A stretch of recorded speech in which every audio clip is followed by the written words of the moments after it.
करताय महाराज?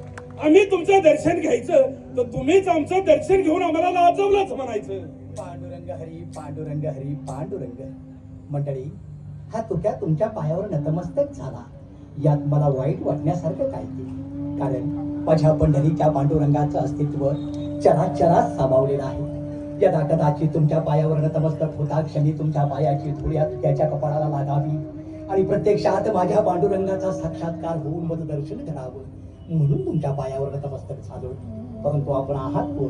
काय आपलं नाव? तानाजी मालुसरे म्हणतात ते हाला. पांडुरंग हरी, पांडुरंग हरी. आणि आपण बहिरजी नाही. पांडुरंग हरी, पांडुरंग हरी. मालुसरे, आपण या तुक्याच्या पायावर नतमस्तक झाला आणि या तुक्याचा देह परोपकारी लावला. परंतु आपण आलात तरी कुठे? रायगडावर आलोया. पांडुरंग हरी, पांडुरंग. मतभेटीसाठी आपण रायगडापासून इथपर्यंत चालत आला. या तुक्याकडे काही काम काढलं होतं का? महाराज, आपली अभंगवाणी देहू गावातून थेट रायगडावर राजांच्या गाणी पोहोचली म्हणून राजांनी खुश होऊन हा नजराने तुम्हाला बहाल केलाय त्याचा आपण स्वीकार करावा महाराज. पांडुरंग हरी, पांडुरंग हरी, पांडुरंग हरी.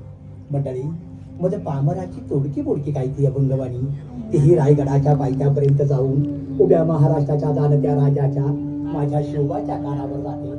खऱ्या अर्थानं यातच माझा मोठेपणा आहे. परंतु महाराष्ट्राच्या जाणत्या राजानं